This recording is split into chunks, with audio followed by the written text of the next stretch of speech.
اب تو بے یقینی کے سیاہ بادل بظاہر چھٹ گئے، انتخابی مطلع بالکل صاف ہے۔ سپریم کورٹ نے اتنا واضح موقف اختیار کیا ہے کہ اب زیادہ انتخاب سے انحراف تقریباً ناممکن بنا دیا گیا ہے۔ جس وقت یہ کالم آپ کی نظر سے گزرے گا اس وقت کاغذات نامزدگی جمع ہو چکے ہوں گے۔ سیاسی جماعتیں گزشتہ کئی ہفتوں سے نئی انتخابی سربندیوں کے لیے تگ و دو کر رہی ہیں۔ مسلم لیگ نون اور MQM کے درمیان کراچی میں انتخابی اتحاد بارے اصولی اتفاق لاہور میں ہو گیا تھا اور اب فالو اپ میٹنگز جاری ہیں۔ بقول غالب دیکھیں کیا گزرے ہے قطرے پہ گہرے ہونے تک۔ گزشتہ 2-2.5 ہفتوں سے بلوچستان سیاسی سرگرمیوں کا مرکز بنا ہوا ہے۔ پہلے یہاں میاں نواز شریف، ان کی صاحبزادی مریم نواز اور مسلم لیگ نون کے دیگر قائدین دورے پر آئے۔ ان کے دورے کے مثبت اثرات سامنے آئے اور نظریہ ضرورت کے تحت 2018 میں بننے والی بلوچستان عوامی پارٹی کے سربراہ اور سابق وزیر اعلیٰ جام کمال دوبارہ مسلم لیگ نون میں لوٹ آئے ہیں۔ جام صاحب نے ادراک کر لیا ہے کہ ان کے پرانے سیاسی آشیانے پر بہار آئی ہے۔ میاں نواز شریف کے بعد پیپلز پارٹی کے شریک چیئرمین آصف علی زرداری اپنے صاحبزادے بلاول بھٹو کے ساتھ بلوچستان جا پہنچے۔ انہوں نے سابق نگران وزیر داخلہ سرفراز بگٹی جیسے کئی پنچیوں کو اپنے دامن سیاست میں گرفتار کر لیا ہے جو مقتدرہ سے قربت رکھنے کی شہرت رکھتے ہیں۔ اس کا مطلب یہ لیا جا رہا ہے کہ ادھر کے اشاروں کا کچھ رخ تبدیل ہو رہا ہے۔ میاں صاحب پرانے بیانیے سے دستبردار ہو کر معیشت کی تعمیر نو کا بیانیہ اختیار تو کر چکے تھے مگر بار بار ان کے دل کے پھپھولے سینے کے داغوں سے جل اٹھتے ہیں اور میاں صاحب پرانے بیانیے کو نیا لفظی پیرہن عطا کر کے تلخ نوائی یا حقیقت بیانی پر مجبور ہو جاتے ہیں۔ میاں صاحب کی مجبوری سے ان کے ووٹروں کی تعداد میں تو اضافہ ہو رہا ہے، البتہ کچھ غیبی حلقوں میں بدگمانیاں بھی پیدا ہو رہی ہیں۔ جہاں تک مولانا فضل الرحمان کا تعلق ہے تو ان کی نگاہ ہمیشہ اپنے اہداف پر ہوتی ہے۔ ایک طرف انہوں نے مسلم لیگ نون کے ساتھ انتخابی ایڈجسٹمنٹ کا ڈول ڈال دیا ہے تو دوسری جانب بدھ کے روز ان کی ہدایت پر خیبر پختونخوا میں JUI نے پیپلز پارٹی اور ANP کے ساتھ انتخابی فارمولہ طے کر لیا ہے۔ جماعت اسلامی پاکستان میں سب سے منظم اور سب سے زیادہ کارکنوں والی جماعت سمجھی جاتی ہے۔ جماعت کو گزشتہ 75 برس کے دوران جس شعبے میں وزارتیں ملی یا جہاں جہاں انہوں نے بلدیاتی اداروں کے سربراہوں کی حیثیت سے کام کیا وہاں انہوں نے زبردست نیک نامی کمائی۔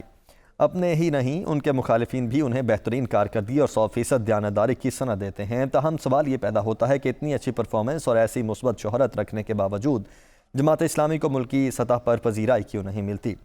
ہم نے کھوج لگانے کی کوشش کی کہ جماعت اسلامی کے موجودہ انتخابات میں کیا ارادے ہیں اور ان کی انتخابی حکمت عملی کیا ہے۔ جہاں تک صوبہ پنجاب کا تعلق ہے تو اس میں جماعت اسلامی کے بعض زعماء کا کہنا ہے کہ وہ سرپرائز کر دیں گے۔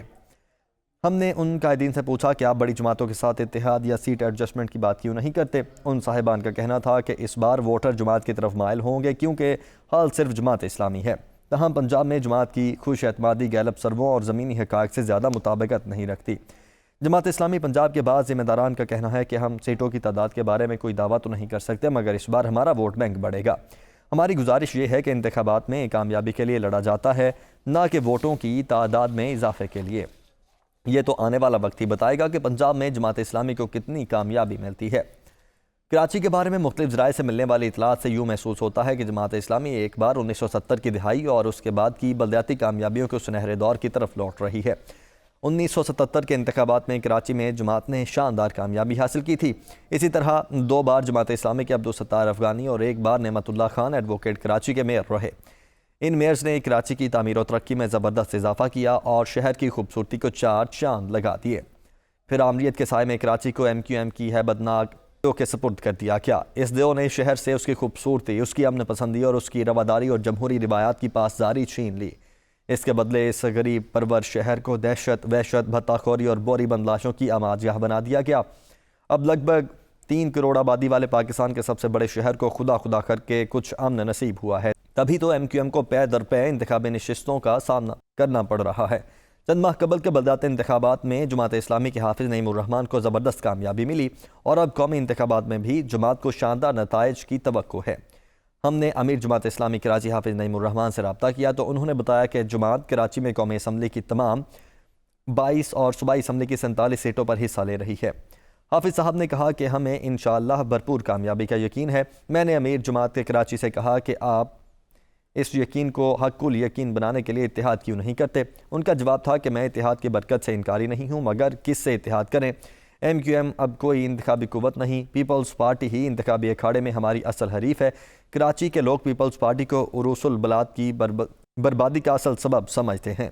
جہاں تک پی ٹی آئی کا تعلق ہے تو یقیناً اس کا ووٹ بینک ہے، مگر کراچی کے باشعور ووٹر سمجھتے ہیں کہ بلدیاتی انتخاب کی طرح پی ٹی آئی کے ممبران منتخب ہو بھی جائیں تو وہ بھی کامیابی کے بعد دولت کی چمک یا طاقت کی دھمک سے ہائی جیک ہو جائیں گے۔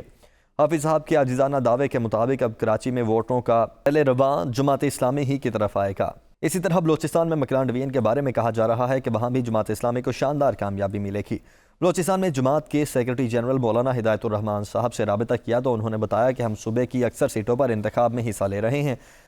تاہم مکران ڈویژن کے تینوں اضلاع گوادر، تربت اور پنجگور کی 2 قومی اسمبلی اور 7 صوبائی اسمبلی کی سیٹوں پر ہمیں بھرپور کامیابی کی قوی امید ہے۔ یہاں جماعت اسلامی حق دو بلوچستان تحریک کے پرچم تلے انتخابی اکھاڑے میں اتری ہے۔ روایتی طور پر خیبر پختونخوا جماعت اسلامی کا صوبہ سمجھا جاتا ہے اور جناب سراج الحق یہاں سے ہی انتخاب لڑ رہے ہیں۔ وہاں کے انتخابی منظرنامے کے بارے میں کوئی پیش گوئی مشکل ہے۔ اس صوبے میں تحریک انصاف ایک بڑا فیکٹر ہے، نیز کئی نئے انتخابی اتحاد بھی منظر عام پر آ چکے ہیں۔ انتخابات یقینی ہیں مگر لگتا یوں ہے کہ کسی ایک جماعت کو واضح مینڈیٹ نہیں ملے گا اور ایک بار پھر مخلوط حکومت ہی ملک کی باغ دوڑ سنبھالے گی۔